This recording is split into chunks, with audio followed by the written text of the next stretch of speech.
মতো গর্ব বাংলাদেশ। এই তো আমার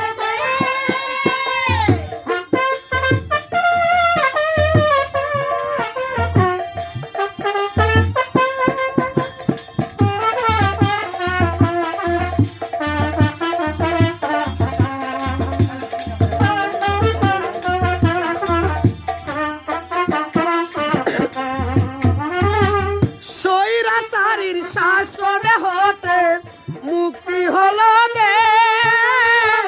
স্যালুট জানাই তোমাদেরকে ছাত্র সমাবেশ। স্বৈরাচারীর শাসন হইতে মুক্তি হলো দেশ। স্যালুট জানাই তোমাদেরকে ছাত্র সমাবেশ। আহা ফিরবে আবার বীরের বেশে, আহা ফিরবে আবার বীরের বেশে স্বাধীন বাংলাদেশ। তারেক জিয়ার নির্দেশ মতো গর্ব